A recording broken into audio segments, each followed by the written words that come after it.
Welcome to A9 TV. ముందుగా headlines చూద్దాం. మాజీ మంత్రి కాకానికి 14 రోజుల రిమాండ్. అక్రమ మైనింగ్ కేసులో కాకానికి రిమాండ్ విధించిన వెంకటగిరి కోర్టు. కాకానిని నిన్న అదుపులోకి తీసుకున్న పోలీసులు. క్వాడ్ అక్రమ మైనింగ్ ఆరోపణల కేసులో అరెస్ట్ అయిన వైసీపీ సీనియర్ నేత.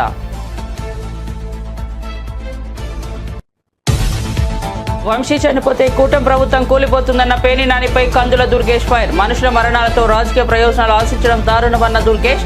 పేర్ని నాని మాటలు అవివేకంగా ఉన్నాయని విమర్శ. పవన్ సినిమా విడుదల సమయానికే కొందరు వివాదాలు సృష్టిస్తున్నారని మండిపాటు. వల్లభనేని వంశీ హెల్త్ బులెటిన్ విడుదల చేసిన డాక్టర్లు. గుంటూరు జీజీహెచ్లో వంశీకి వైద్య పరీక్షలు. వంశీకి ఫిట్, నిద్రలో శ్వాస ఆగిపోయే సమస్య ఉన్నట్లు నిర్ధారణ. స్లీప్ టెస్ట్ కోసం మరో ఆసుపత్రికి రిఫర్ చేశామన్న జీజీహెచ్ సూపరింటెండెంట్. ఢిల్లీలో తెలంగాణ బీసీ కాంగ్రెస్ నేతల భేటీ. కులగరడపై రాహుల్ గాంధీకి అభినందనలు తెలిపిన నేతలు. రాష్ట్రంలో జరుగుతున్న కులగరడపై పవర్ పాయింట్ ప్రెజెంటేషన్. వివరాలను సమర్పించిన రాష్ట్ర మంత్రి పొన్నం ప్రభాకర్.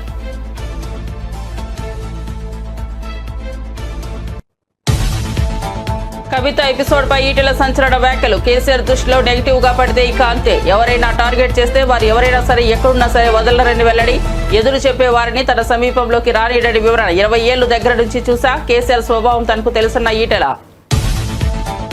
కళ్యాణ్ సినిమాలు ఆపే దమ్ము ధైర్యం ఎవరికీ లేవన్న దిల్ రాజు. జూన్ 1 నుంచి థియేటర్ల మూసివత్తా అంటూ ప్రచారం. పవన్ కళ్యాణ్ సినిమాను అడ్డుకోవడానికి అంటూ ప్రచారం. భగ్గుమన్న పవన్ కళ్యాణ్. కందుల దుర్గేష్ నేడు ప్రెస్ మీట్ పెట్టి వివరణ ఇచ్చిన దిల్ రాజు. ఇక వార్త వివరాల్లోకి వెళ్తే, నెల్లూరు జిల్లా పరిధిలోని పొదలకూరు పోలీస్ స్టేషన్లో కాకాని గోవర్ధన్ రెడ్డిపై పలు తీవ్రమైన అభియోగాలు నమోదయ్యాయి. క్వాడ్స్ ఖనిజాన్ని అక్రమంగా త్రవ్వడం, దాన్ని అక్రమంగా రవాణా చేయడం, నిబంధనలకు వ్యతిరేకంగా పేలుడు పదార్థాలు ఉపయోగించడం వంటి ఆరోపణలు ఉన్నాయి. అంతేకాకుండా ఈ అక్రమ మైనింగ్ అడ్డుకోవడానికి ప్రయత్నించిన స్థానిక గిరిజనులను బెదిరించారన్న ఆరోపణలు కూడా ఆయనపై ఉన్నాయి. ఈ కేసులో కాకాని A4గా పోలీసులు పేర్కొన్నారు. కోర్టు రిమాండ్ విధించడంలో ఆయన్ను జైలుకు తరలించే ఏర్పాట్లు చేస్తున్నారు. కాకాని గోవర్ధన్ రెడ్డిని బెంగళూరులో ఆంధ్రప్రదేశ్ పోలీసులు అదుపులోకి తీసుకున్న విషయం తెలిసిందే. అనంతరం ఉదయం ఆయన్ను నెల్లూరులోని జిల్లా పోలీస్ శిక్షణా కేంద్రం నుంచి భారీ భద్రతా ఏర్పాట్ల నడుమ వెంకటగిరి కోర్టుకు తరలించారు. మొత్తం 9 పోలీసు వాహనాల కాన్వాయ్తో ప్రత్యేక పోలీస్ బలగాల పహారీలో ఆయనను వెంకటగిరికి తీసుకొచ్చి న్యాయమూర్తి ఎదుట హాజరుపరిచారు. వాదనలు విన్న న్యాయమూర్తి కాకానికి జ్యుడిషియల్ రిమాండ్ విధిస్తూ ఆదేశాలు ఇచ్చారు. జూన్ 1వ తేదీ నుంచి తెలుగు రాష్ట్రాల్లో థియేటర్లు మూసివేయాలని ఎగ్జిబిటర్లు నిర్ణయించారంటూ ఇటీవల వార్తలు రావడం, దీనిపై AP deputy CM Pawan Kalyan తీవ్ర ఆగ్రహం వ్యక్తం చేయడం, ఏపీ సినిమాటోగ్రఫీ శాఖ మంత్రి కందుల దుర్గేష్ ఈ అంశంపై ప్రత్యేకంగా దృష్టి సారించడం తెలిసిందే. పవన్ కళ్యాణ్ వ్యాఖ్యలపై ప్రముఖ నిర్మాత అల్లు అరవింద్ మీడియా ముందుకు వచ్చి తన స్పందన తెలియజేశారు. నేడు మరో ప్రముఖ నిర్మాత దిల్ రాజు మీడియా సమావేశం నిర్వహించి ఈ వ్యవహారంపై తన అభిప్రాయాలను పంచుకున్నారు. జూన్ 1 నుంచి థియేటర్ల మూసివేత అనేది దుష్ప్రచారం మాత్రమేనని స్పష్టం చేశారు. పవన్ కళ్యాణ్ గారి సినిమాలు ఆపే దమ్ము ధైర్యం ఎవరికీ లేవని అన్నారు. ఎగ్జిబిటర్లకు సంబంధించిన వ్యవహారం పక్కదారి పట్టి పవన్ కళ్యాణ్ సినిమాను టార్గెట్ చేస్తున్నారు అనే కోణంలో తప్పుడు ప్రచారం జరిగిందని దిల్ రాజు వివరించారు. ఇందులో తన పేరు ప్రత్యక్షంగా ఎక్కడా వినిపించకపోయినా పరోక్షంగా తన గురించి చర్చించుకుంటున్నారని అందరూ అనుకుంటున్నారని తెలిపారు. మొదలైందంటే April 19 east Godavari distributors exhibitors అక్కడ ఒక మీటింగ్ చేసుకున్నారు. అప్పుడు ఆ మీటింగ్లో ఎగ్జిబిటర్స్ కోరుకోవడం జరిగింది. వాళ్ళకున్న ప్రాబ్లం చెప్తూ, సో ఇట్లా థియేటర్లు వర్కౌట్ అవ్వట్లేదు కాబట్టి మాకు పర్సంటేజ్ విధానం ఉంటే బాగుంటుంది అని. సో పోతే అందరికీ ఎన్నిసార్లు ఉన్నా నేను ఒకటే చెప్పేది, ఈరోజు ప్రతి సినిమా సంవత్సరంలో 150 సినిమాలు రిలీజ్ అవుతాయి. 90 సినిమాలు అందరూ పర్సంటేజ్ విధానంలోనే ఆడుతున్నారు. కొన్ని సినిమాలే రెంట్ ఆర్ పర్సంటేజ్ అనే విధానంలో ఆడుతున్నారు. సో ఈ రెంట్ ఆర్ పర్సంటేజ్ విధానంలో ఆడుతున్న దగ్గరే ఎగ్జిబిటర్స్కి కొన్ని ఇబ్బందులు ఉన్నాయి. కాబట్టి వాళ్ళు అలా ఈస్ట్ గోదావరిలో ఏప్రిల్ 19న డిస్ట్రిబ్యూటర్స్ ఎగ్జిబిటర్స్ మీటింగ్లో వాళ్ళు కోరుకోవడం జరిగింది. సో దానికి కొందరు అక్కడ డిస్ట్రిబ్యూటర్స్ యాక్సెప్ట్ చేయలేదు. అది మాకు హైదరాబాద్కి ఇలా నిర్మాతలకి అది కమ్యూనికేట్ అవుతే ఏప్రిల్ 26 గిల్డ్ మీటింగ్ జరిగింది. గిల్డ్ మీటింగ్లో మాకు హిట్ 3 గురించి బాంబేలో రిలీజ్ ఇష్యూ ఒకటి ఉండే. సెకండ్, ఈస్ట్ గోదావరిలో ఇలా పర్సంటేజ్ విధానం కావాలని వాళ్ళు నిర్ణయం తీసుకొని ఇండైరెక్ట్గా జూన్ 1 నుంచి వాళ్ళది వర్కౌట్ అవ్వకుంటే థియేటర్లు ఇలా ఆపుతాము అని కమ్యూనికేట్ చేయడం జరిగింది. ఇది ఎవ్రీథింగ్ ఆ ఎగ్జిబిటర్స్ డిస్ట్రిబ్యూటర్స్ మధ్యలో ఈస్ట్ గోదావరిలో జరిగిన సంఘటన. అది మా గిల్డ్కి వచ్చినప్పుడు గిల్డ్లో మేము ఉన్న వర్కింగ్ కమిటీలో ఉన్న ప్రొడ్యూసర్స్ అందరం ఏమనుకున్నామంటే వాళ్ళకి ఎందుకు వర్కౌట్ అవ్వట్లేదు, వాళ్ళని ఒక 6 months వాళ్ళకు వస్తున్న రెవెన్యూలు ఏంటి, వాళ్ళకు వస్తున్న ఖర్చులు ఏంటి, ఎందుకు వర్కౌట్ అవ్వట్లేదు, వాళ్ళని స్టేట్మెంట్స్ తీసుకొని రమ్మందాము. వచ్చినప్పుడు అది డిస్కషన్లోకి పెట్టి నిజంగా ఎగ్జిబిటర్స్కి, ఎందుకంటే మేము అన్ని టెరిటరీలో ఉన్నాం, ఎగ్జిబిటర్స్ కష్టాలు కూడా మాకు తెలుసు. ఎగ్జిబిటర్స్ కష్టాలు ఏంటంటే మేము డిస్ట్రిబ్యూటర్గా ఉన్నాం కాబట్టి ప్రొడ్యూసర్ నుంచి డిస్ట్రిబ్యూటర్ నుంచి ఎగ్జిబిటర్, ఈ 3 టెరిటరీలు ఒకరికి సంబంధాలు ఉంటాయి. డిస్ట్రిబ్యూటర్లుగా ఉన్నప్పుడు ఎగ్జిబిటర్కి మేము ఇందాక నేను చెప్పినట్టు రెంట్ ఆర్ పర్సెంటేజ్ అన్నప్పుడు ఫస్ట్ వీక్ బాగా రెవెన్యూ వస్తే రెంట్ ఇస్తున్నాము, సెకండ్ వీక్ కలెక్షన్ తగ్గిపోగానే పర్సెంటేజ్ వస్తుంది. అది వాళ్ళ కష్టమైనది, ఇది మా అందరికీ తెలుసు. దానికి సొల్యూషన్ మేము చాలా రోజులు అనుకుంటున్నాం. కానీ వైసీపీ నేత వల్లభనేని వంశీ మరణిస్తే కూటమి ప్రభుత్వం కూలిపోతున్నట్టు మాజీ మంత్రి పేర్ని నాని చేసిన వ్యాఖ్యలపై రాష్ట్ర పర్యాటక, అటవీ, దేవాదాయ శాఖల మంత్రి కందుల దుర్గేష్ తీవ్ర స్థాయిలో ధ్వజమెత్తారు. రాజమండ్రిలో మీడియా సమావేశంలో ఆయన మాట్లాడుతూ సొంత పార్టీ సభ్యులు మరణించినా పర్వాలేదన్న ధోరణిలో వైసీపీ రాజకీయాలు చేయడం దారుణమని మండిపడ్డారు. మాజీ మంత్రి పేర్ని నాని మాటలు చాలా అవివేకంగా ఉన్నాయని, మనుషులు చనిపోవాలని కోరుకుంటున్నారా అని మంత్రి దుర్గేష్ ప్రశ్నించారు. ఒక వ్యక్తి మరణం ద్వారా రాజకీయంగా లబ్ధి పొందాలని చూడటం హేయమైన చర్య అని అన్నారు. ఏది పడితే అది మాట్లాడితే కుదరదని, ఎక్కడైనా తప్పు జరిగితే చట్ట ప్రకారం కఠిన చర్యలు తీసుకునేందుకు తమ ప్రభుత్వం సిద్ధంగా ఉందని, అంతేకాని వ్యక్తులు చనిపోవాలని తాము కోరుకోవడం లేదని స్పష్టం చేశారు. ఉన్నారు వారు రెగ్యులర్గా నన్ను కాంటాక్ట్ చేస్తూ ఉంటారు. పలానా చోట షూటింగ్ అండి, పలానా ప్రాంతంలో షూటింగ్ అనుమతులు మాకు కొంచెం అక్కడ వారితో చెప్పండి అంటే వెంటనే స్పందించి అర్ధరాత్రి అయినా అపరాత్రి అయినా స్పందించి వాళ్ళకి మనం సహకారం అందిస్తున్నటువంటి సందర్భం ఉంది. అలాంటి సమయంలో కొంతమంది, అందరం నేను అన్నగాని సినిమా ఇండస్ట్రీలో కొంతమంది మేము ఎలా అయినా చేసుకోగలం, మేమే చేసుకోగలం, మాకు సహకారం అవసరం లేదు అంటే మరి ఏ ప్రయోజనాన్ని ఆశించి వారు ఆ మాట అన్నారో నాకు తెలియదు. అదేవిధంగా మరి ఎవరి ప్రోద్బలంతో ఆ మాట అన్నారో కూడా నాకు తెలియదు. దీనికి మళ్ళీ మీకు కొంతమంది ఆనాటి ప్రభుత్వంలో మంత్రిగా ఉన్నటువంటి కొంతమంది బయటకు వచ్చి వారు కూడా రకరకాల మాటలు మాట్లాడుతున్నారు. వారు చెప్పేది ఏంటి, సినిమా అనేది ఏదో ఒక వ్యాపారం, దానికి సంబంధించి ఈ రకంగా చేస్తే ఎలాగనేటువంటి మాట, ప్రభుత్వంతో ఏం సంబంధం లేదనేటువంటి మాట చెప్తున్నారు. మీరు ప్రభుత్వంతో సంబంధం లేదనుకున్నప్పుడు గత ప్రభుత్వంలో ఎందుకు మీరు వారందరినీ ప్రముఖుల్ని తెప్పించుకుని మీరు మాట్లాడారు, మీరు నిర్ణయాలు ఎందుకు చేశారు, తహసీల్దారులనేమో థియేటర్ల దగ్గర పెట్టించి రేట్లు ఎందుకు మీరు కంట్రోల్ చేశారు? మరి ప్రభుత్వం కాదా ఆ రోజు చేసింది, ప్రభుత్వం కాదా ఆనాడు మాట్లాడింది అనేటువంటి విషయాన్ని నేను అడుగుతా ఉన్నాను. అదేవిధంగా కొంత ఈ సినిమాకి సంబంధించినటువంటి ఏదైతే అంశాలు ఉన్నాయో వాటి విషయంలో ప్రభుత్వం యొక్క సహకారం ఏదో స్థాయిలో ఉంటుంది, దాన్ని మనం గమనించాలి, కలిసిమెలిసి వెళ్ళాలనేటువంటి మాట. మేము కూడా మాట్లాడింది ఏంటంటే, ఒక సినిమా ఎవరిదైనా కానివ్వండి, ఆ సినిమా సమయంలోనే ప్రత్యేకించి కొన్ని కొత్త రకాలైనటువంటి వాతావరణాలు సృష్టించబడడం అనేటువంటిది ఎంతవరకు సమంజసం అనేటువంటి మాట మనం చెప్తా ఉన్నాం.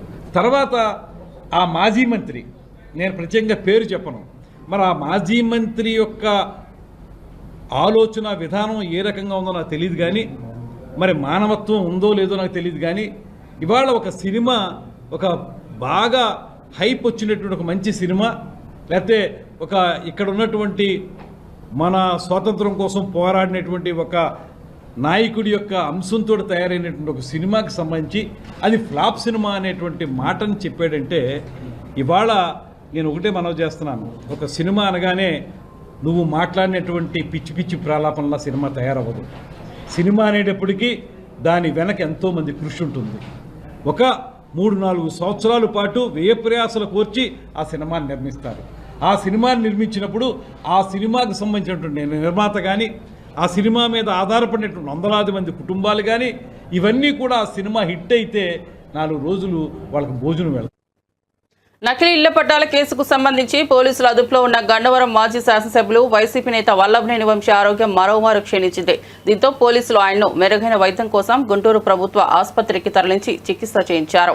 జీజీహెచ్లోని న్యూరాలజీ విభాగం వైద్యులు వంశీకి పలు వైద్య పరీక్షలు నిర్వహించారు. ఈ పరీక్షల్లో వంశీ శ్వాస తీసుకోవడంలో ఇబ్బంది పడుతున్నట్లు వైద్యులు గుర్తించారు. వల్లభనేని వంశీ ఆరోగ్య పరిస్థితిపై జీజీహెచ్ సూపరింటెండెంట్ తాజాగా ఒక హెల్త్ బులెటిన్ విడుదల చేశారు. వంశీకి ఫిట్స్ ఉన్నాయి, అలాగే నిద్రపోతున్న సమయంలో ఆయనకు శ్వాస ఆగిపోతుందని సూపరింటెండెంట్ తెలిపారు. ఈ సమస్యకు సరైన చికిత్స అందించాలంటే స్లీప్ టెస్ట్ చేయాల్సి ఉంటుందని ఆయన వివరించారు. అయితే ప్రస్తుతం గుంటూరు జీజీహెచ్లో స్లీప్ టెస్ట్ చేసేందుకు అవసరమైన పరికరాలు అందుబాటులో లేవని సూపరింటెండెంట్ పేర్కొన్నారు. ఈ కారణంగా ఆయన్ను స్లీప్ టెస్ట్ చేయించుకోవడానికి వేరొక ఆసుపత్రికి సిఫారసు చేసినట్లు వెల్లడించారు. మరోవైపు ఆసుపత్రిలో చికిత్స పూర్తి కావడంతో వంశీని తిరిగి విజయవాడ జైలుకు తరలించారు. ఎక్స్ఎమ్మెల్యే వంశీ గారు జీహెచ్కి రిఫర్ చేశారు. వారి జైలు సూపరింటెండెంట్ గారు స్లీప్ టెస్ట్ అని రాసి పంపించారు. అయితే అన్ఫార్చునేట్గా ఆ స్లీప్ టెస్ట్ మన దగ్గర లేదు. అంటే అంతకుముందు మనకి ఉండింది. అయితే అది గత 1 yearగా రిపేర్లో ఉండటం వల్ల న్యూరాలజిస్టులు చూసి స్లీప్ టెస్ట్ మన దగ్గర లేదు కాబట్టి అది చేయలేమని చెప్పి మిగతా టెస్టులను చేసి మిగతాగా ఎగ్జామిన్ చేసి అట్లాగే జనరల్ ఫిజిషియన్ పల్మనాలజిస్ట్ కూడా వారిని ఎగ్జామిన్ చేసి వారికి మందులు రాసి పంపించారు. అవసరమైనవి చూసి వారు స్టేబుల్గా ఉన్నారని చెప్పారు. అందుకని వారిని అవుట్ పేషెంట్గా చూసి వారికి కావాల్సిన టెస్టులు రాసి ఈ స్లీప్ టెస్ట్ మన దగ్గర అవైలబిలిటీ లేదు. వారు మిగతా హైయర్ సెంటర్ ఎక్కడికైనా స్విమ్స్ కానీ వారి ఇష్టం వచ్చిన చోట అది మనకి చూపించుకోవచ్చు అని చెప్పి వారు ఉన్న చోట్ల వాళ్ళకి సజెస్ట్ చేసి పంపించారు. వారు కూడా హ్యాపీగా వెళ్ళిపోయారు. పల్మనాలజిస్ట్ చూశారు. పెద్ద ఇబ్బంది పడాల్సిన అవసరం లేదు. టెస్టులు ఆయన ఎగ్జామిన్ చేసి మెడిసిన్స్ రాసి పంపించారు. స్లీప్ లెస్ ప్లథిస్మోగ్రఫీ అని అంటే ఏంటంటే వారికి ఇంతకుముందు ఎపిలెప్సీ అంటే ఫిట్స్ కూడా ఉన్నాయట. ఒబేసిటీ వల్ల కానీ మనం నిద్రపోయేటప్పుడు సడన్గా శ్వాస చాలా వరకు ఆగిపోతుంది తెలియకుండానే. దాన్ని అబ్స్ట్రక్టివ్ స్లీప్ యాప్నియా అంటాం. అది మనము ఈ ప్లథిస్మోగ్రఫీ స్లీప్ టెస్ట్ అనే ద్వారా తెలుసుకుంటే దాన్ని బట్టి వాళ్ళకి బీప్యాప్ అనే మెషిన్ ఇంటి దగ్గర పెట్టుకొని నైట్ టైం ఇలా దబాల శ్వాస ఆగిపోకుండా బ్రెయిన్కి ఆక్సిజన్ అందకుండా పోయి ప్రమాదంలో పడకుండా ఆ టెస్ట్ చేస్తారు. అది బీప్యాప్ పెట్టాలా లేదా, వారికి ఎలాంటి ఆక్సిజన్ అందించాలి ఇంట్లో, ఇలాంటివి కొన్ని దానివల్ల తెలుస్తాయి. ఎక్స్ఎమ్మెల్యే వంశీ గారు జీహెచ్కి తెలంగాణ రాష్ట్ర కాంగ్రెస్ పార్టీకి చెందిన బీసీ నాయకులు దేశ రాజధాని ఢిల్లీలో సమావేశమయ్యారు. కులగణన అంశంపై కాంగ్రెస్ అగ్రనేత రాహుల్ గాంధీ తీసుకున్న చొరవను అభినందిస్తూ ఆయనకు కృతజ్ఞతలు తెలియజేసేందుకు ఈ కార్యక్రమాన్ని ఏర్పాటు చేశారు. ఈ సమావేశంలో భాగంగా తెలంగాణ రాష్ట్ర ప్రభుత్వం చేపట్టిన కులగణన కార్యక్రమం యొక్క పురోగతిని, సంబంధిత వివరాలను రాష్ట్ర మంత్రి Ponnam Prabhakar power point presentation ద్వారా వివరంగా తెలియజేశారు. రాష్ట్రంలో కులగణనను పగడ్బందీగా నిర్వహించేందుకు తీసుకుంటున్న చర్యలను వెల్లడించారు. ఢిల్లీలో జరిగిన ఈ కీలక సమావేశానికి తెలంగాణ కాంగ్రెస్ పార్టీకి చెందిన పలువురు బీసీ సామాజిక నేతలు హాజరై కులగణన ఆవశ్యకతపైన, దాని ద్వారా బీసీలకు చేకూరే ప్రయోజనాలపైన తమ అభిప్రాయాలను పంచుకున్నారు. ఈరోజు కేంద్ర ప్రభుత్వం కూడా అదే దారిలో దేశవ్యాప్తంగా కుల సర్వే చేయాలని నిర్ణయించడం జరిగింది.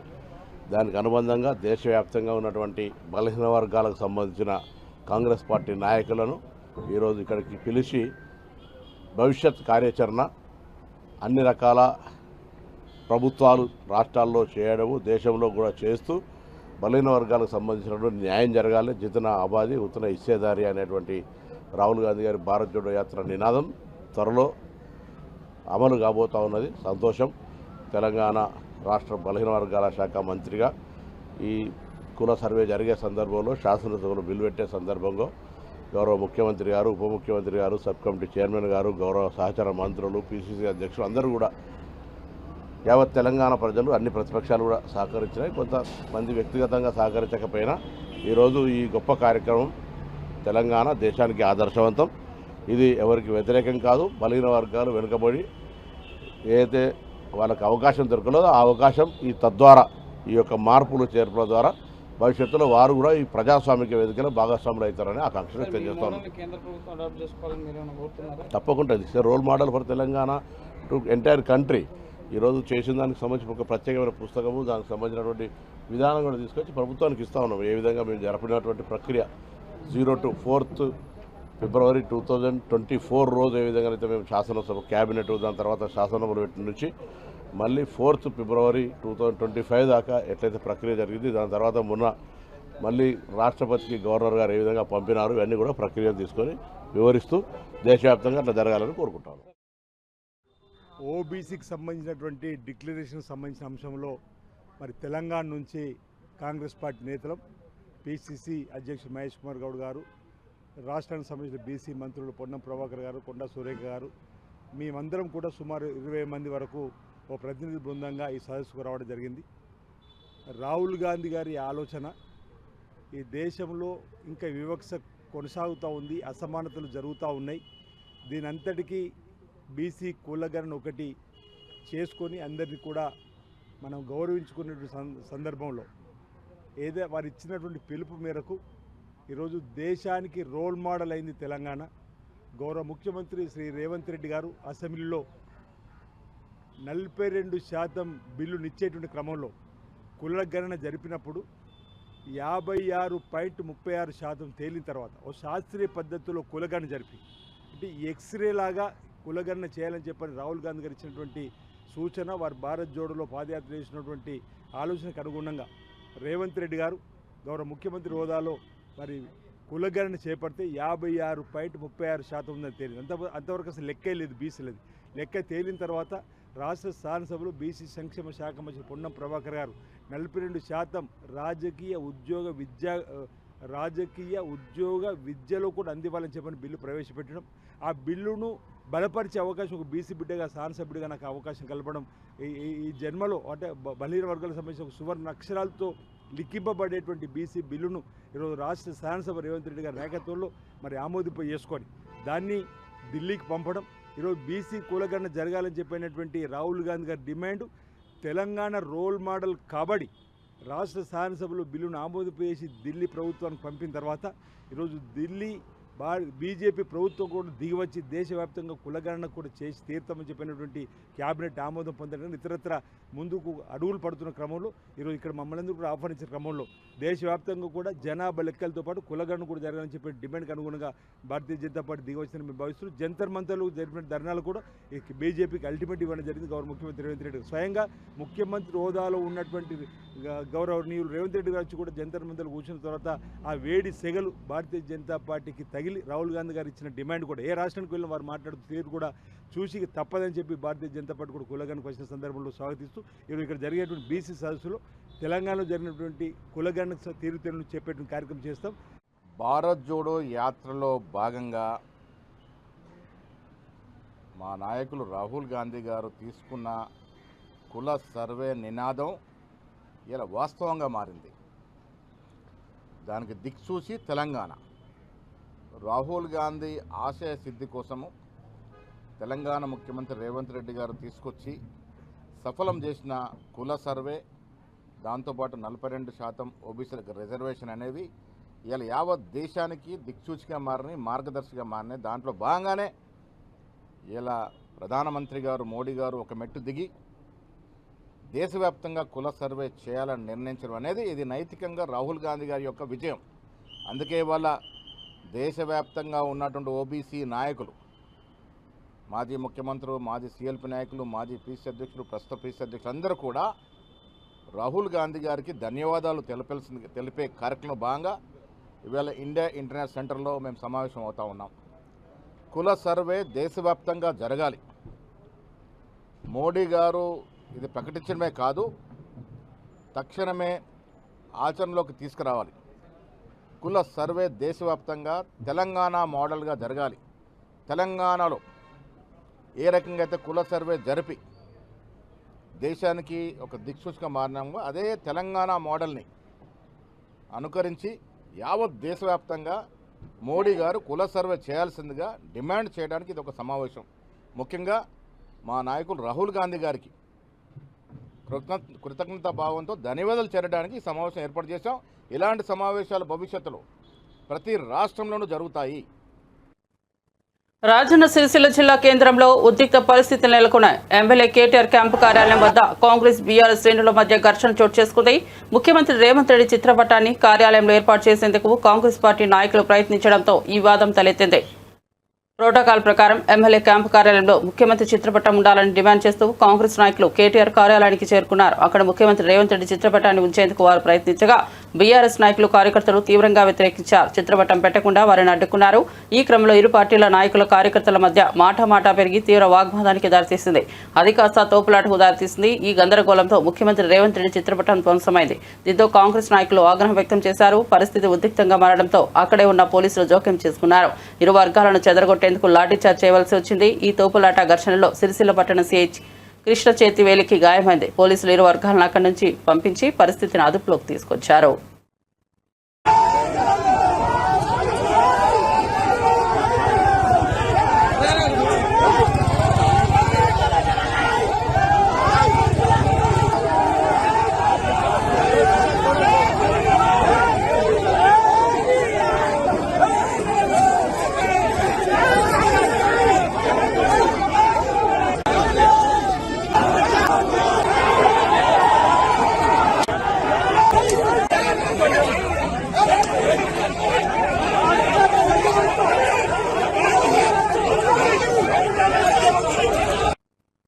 కేసీఆర్ తనను తాను ఓ చక్రవర్తిలా రాజులా భావిస్తుంటాడు. ఒక్కసారి ఎవరిపైన అయినా నెగిటివ్ అభిప్రాయం పడితే ఇక అంతే, అది ఎన్నటికీ మారదు. కేసీఆర్తో కవిత బంధం ఇక అతికే అవకాశమే లేదని బీజేపీ నేత ఈటెల రాజేందర్ సంచలన వ్యాఖ్యలు చేశారు. ఓ మీడియా సంస్థకు ఇచ్చిన ఇంటర్వ్యూలో ఈటెల ఈ వ్యాఖ్యలు చేశారు. కేటీఆర్ కవితల బంధం ఇక ముగిసినట్లేనని ఆయన పరోక్షంగా తేల్చి చెప్పారు. కేసీఆర్ కు ఎదురు చెప్పేవారు ఆ తర్వాత ఆయన దరిదాపుల్లో కూడా వెళ్లలేరని వివరించారు. తెలంగాణ ఉద్యమ కాలం నుంచి దాదాపు 20 సంవత్సరాలుగా కేసీఆర్ వెన్నంటే ఉన్నారని, ఆయన్ను చాలా దగ్గర నుంచి చూసిన వ్యక్తిగా తాను ఈ మాటలు చెబుతున్నారని ఈటెల పేర్కొన్నారు. ఎండలతో అల్లాడుతున్న ఆంధ్రప్రదేశ్ ప్రజలకు చల్లని కబరు. నైరుతి రుతుపవనాలు రాష్ట్రంలోకి ప్రవేశించడానికి రంగం సిద్ధమైంది. భారత వాతావరణ విభాగం అంచనాల ప్రకారం మరికొన్ని గంటల్లోనే నైరుతి రుతుపవనాలు రాయలసీమను తాకనున్నాయి. ఇది సాధారణ రాక కంటే వారం రోజుల ముందే కావడం గమనార్హం. ఈ పరిణామంతో రాష్ట్రంలో రానున్న 3 రోజుల పాటు విస్తారంగా వర్షాలు కురిసే అవకాశం ఉందని వాతావరణ శాఖ వెల్లడించింది. కేరళలో ప్రవేశించిన నైరుతి రుతుపవనాలు ఇప్పటికే గోవా, కర్ణాటక, మహారాష్ట్రలోని కొన్ని ప్రాంతాలతో పాటు ఈశాన్య రాష్ట్రాలైన మిజోరాం, మణిపూర్, నాగాలాండ్లో కొన్ని భాగాలకు విస్తరించాయని ఐఎండీ అధికారులు తెలిపారు. ఈ క్రమంలోనే ఇవి రాయలసీమను పలకరించనున్నాయి. అనంతరం వారం రోజుల్లోగా ఆంధ్రప్రదేశ్ రాష్ట్రమంతా విస్తరించే అవకాశాలున్నాయని అంచనా వేస్తున్నారు. ఇప్పటికే ఉత్తర కోస్తాంధ్ర జిల్లాలో ఆవర్తనం, ద్రోణి ప్రభావంతో ఈదురుగాలులతో కూడిన వర్షాలు కురుస్తున్న విషయం తెలిసిందే. తెలంగాణ పంచాయతీ కార్యదర్శుల ఫెడరేషన్ ప్రతినిధులతో మంత్రి సీతక్క కీలక సమావేశం నిర్వహించారు. రాష్ట్ర వ్యాప్తంగా దాదాపు 10,000 మంది పంచాయతీ కార్యదర్శులకు ప్రాతినిధ్యం వహిస్తున్న ఈ సంఘం పెండింగ్లో ఉన్న సమస్యల పరిష్కారాన్ని కోరుతూ సమావేశమైంది. వారి వేతన సవరణలు, పదోన్నతుల అంశాలపై ఫెడరేషన్ నేతలు మంత్రి దృష్టికి తీసుకొచ్చారు. పంచాయతీ వ్యవస్థ బలోపేతానికి కార్యదర్శుల పాత్ర ఎంతో కీలకమని, సమస్యల పరిష్కారానికి అవసరమైన చర్యలు తీసుకుంటామని సీతక్క హామీ ఇచ్చారు. ఈ సమావేశానికి పలువురు శాఖాధికారులు కూడా హాజరయ్యారు. అదేవిధంగా మా ఎమ్మెల్యేస్, ఇతర నాయకులందరం కూడా అటెండ్ అవ్వడం జరిగింది. ఆ రోజు మీరు కొన్ని ఇష్యూస్ కూడా అందరి ముందు చెప్పడం జరిగింది. మరి దాంట్లో ఎన్ని సమస్యలు పరిష్కారం అయితే, ఎన్ని కాదు, ఎన్ని లీగల్ గా ప్రాబ్లం ఉన్నాయి, ఇమీడియట్లీ మాకు ఎకనామికల్ గా కూడా బర్డెన్ పడేది, ఇవన్నీ చూసినప్పుడు అప్పటికప్పుడు మేము మరి హామీ ఇవ్వలేము. కాబట్టి ఖచ్చితంగా 25-26 లోపు మా సెక్రటరీ అదేవిధంగా మా కమిషనర్ గారితో కలిసి మిమ్మల్ని ఆహ్వానించి ఒక మీటింగ్ ఆర్గనైజ్ చేస్తామని చెప్పడం జరిగింది. ఇచ్చిన మాట ప్రకారం మరి ఈరోజు 26th బిజీ స్కెడ్యూల్ ఉన్నా కూడా మరి ఈరోజు యొక్క సమావేశాన్ని ఏర్పాటు చేసి మీరు ఏం ఫీల్ అవుతున్నారు, ఏం ప్రాబ్లమ్స్ ఉన్నాయి, మా నుంచి కూడా ఏం ఎక్స్పెక్ట్ చేస్తున్నారు గవర్నమెంట్ నుంచి అనేది మరి ఒకసారి కుల ముఖాముఖి డిస్కస్ చేద్దామని ఈ యొక్క మీటింగ్ చెప్పగానే మా సెక్రటరీ గారు కూడా మరి నిన్న మొన్నంతా ఢిల్లీ బిజీ స్కెడ్యూల్లో ఉండి కూడా ఈ రోజు వారు కూడా రావడం జరిగింది. అదేవిధంగా సృజన గారు, కమిషనర్ గారు కూడా వారు కూడా అటెండ్ అవ్వడం జరిగింది. మీ కమిటీ తరఫున కూడా మీరందరూ వచ్చినందుకు ధన్యవాదాలు. ఏదున్నా కూడా జెన్యున్ గా అందులో ప్రాక్టికల్ గా కూడా ఆలోచించండి. ఎందుకంటే అందరం కలిస్తేనే గ్రామ స్వరాజ్యం అనేది ఉంటుంది. మరి ఈ రోజు గ్రామాలలో సర్పంచులు లెక్క కొద్దిగా అదనపు బార్డర్ ఉంది. విఆర్ఏ వాళ్ళు కూడా లెక్క కొంత మీకు అదనపు బార్డర్ పడింది. రాబోయే కాలంలో ఇది తొందరగా విఆర్ఓలు కూడా మాక్సిమం వాళ్ళని కూడా సెలెక్ట్ చేస్తున్నట్టుంది. తర్వాత గ్రామ పంచాయతీలు కూడా అయితే అది తొందరగా కంప్లీట్ కావాలని మేము కూడా ఆలోచన చేస్తున్నాం. ఎలక్షన్స్, ఎమ్మెల్యేస్, ఇతర నాయకులందరం కూడా అటెండ్ అవ్వడం జరిగింది. ఆ రోజు మీరు కొన్ని issues one nation one election పై దేశవ్యాప్తంగా చర్చలు ముదురుతున్న తరుణంలో చెన్నైలో బీజేపీ నిర్వహిస్తున్న ప్రత్యేక సెమినార్కు ఏపీ ఉప ముఖ్యమంత్రి పవన్ కళ్యాణ్ ముఖ్య అతిథిగా హాజరవుతున్నారు.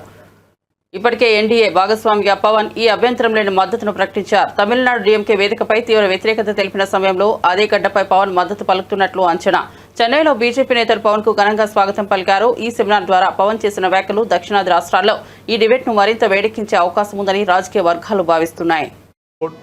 And all these things, if you look at together, why we have to have an election every 3 months or 4 months, either municipal elections, either panchayat elections, either state elections or MP elections or MLA elections consistently. What is happening in Bihar will have an impact in Tamil Nadu. What is happening in Andhra will have an impact in Maharashtra. Somewhere we should put an end. The purpose of one nation, one election is to put an end to all this. Right from, it should not just a 2-tier election, it should be a 3-tier election. Right from parliament, right from assemblies till the local bodies, it should be one election. That is the intent, that is the purpose of this entire exercise what we are doing. Thank you. Leaving the political food to be gained here, you said that there has been a talk that federal structure may also be disturbed. In which way federal structure could be, if you look at that's what I was saying in the speech. In Odisha, if you say people have decided, we are undermining the capability and intelligence of people. People are extremely smart. They know whom to vote for. They don't, someone like, it is all about, we are talking, the entire central leadership are under the Modi ji is completely, we are taking it forward. It is not about who wins or who loses. It's about what best we can do for the people. In this particular scenario, one nation, one election, the development will be very fast. And for example, if I want, even 15th Finance Commission funds are getting delayed because they say that panchayat elections had to be held for that. And so many issues are recurring. There is no federal structure, federal spirit will be like it will be disturbed. There is no way. It's always a fear. It is more of a political debate rather than reality. That's what we'll. Given the present form, Election Commission grapples with conducting elections, stretching it to 3 months, 4 months. Don't you think when they have to hold for the entire assembly mistake? Sir, we have to understand. Sir, we have to understand. We have to understand. We have to understand. Don't undermine. Let us not undermine the capabilities of our Indian administration. We did the first elections. We went to the interiors of the Assam. We went to the interiors of forest on elephant. We have taken the ballot boxes on elephant bags. I think we are capable. If we are able to do Aadhaar card, which no one could do till today. I think simultaneous elections is not an issue with the size of administrative strength we have. I think that can't hold water. But parliament elections alone could take 2 to 3 months. We will devise ways. We will find ways. It will take much longer time. Not necessarily. We will devise ways. We will find ways. Even let us say, okay, your argument say if it's say 2 months or 3 months. But when compared to, imagine recurring elections every 1 year, 2 years, which is better? This is better. But we firmly believe we have the administrative capability and administrative ability to take this forward. So Tamil Nadu is being asked is that if a president rule is being implemented, that is actually going to break this cycle. How do we have any options for that, to handle that? This is what I'm saying. Instead of negating it, instead of let it go forward, then whatever the hurdles are there, that's what I've been saying it continuously even before and even now.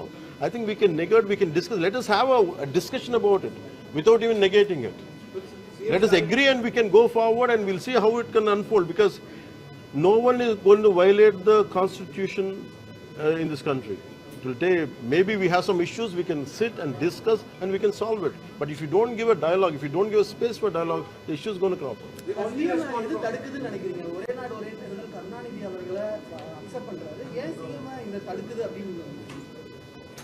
That's the question you should ask Stalin. ముంబైలో భారీ వర్షాలు ఆర్థిక రాజధానిని స్తంభింపజేశాయి. రాత్రి నుంచి ఎడతెరిపి లేకుండా కురుస్తున్న వర్షాలతో లోతట్టు ప్రాంతాలు జలమయమయ్యాయి. రహదారులు నదులను తలపిస్తున్నాయి. రైలు విమాన రాకపోకలు తీవ్రంగా అంతరాయం కలిగాయి. ఎయిర్ ఇండియా సహా పలు విమాన సంస్థలు ట్రావెల్ అడ్వైజరీ జారీ చేశాయి. నార్మల్ పాయింట్లో గంటలో 104 కిలోమీటర్ల వర్షపాతం నమోదైంది. ముంబై, ఠానే జిల్లాలో ఎల్లో అలర్ట్, రాయ్గఢ్, సింధుగర్, రత్నగిరి జిల్లాలో ఆరెంజ్ అలర్ట్ను వాతావరణ శాఖ జారీ చేసింది. మరిన్ని అప్డేట్స్ కోసం చూస్తూనే ఉండండి A9 TV.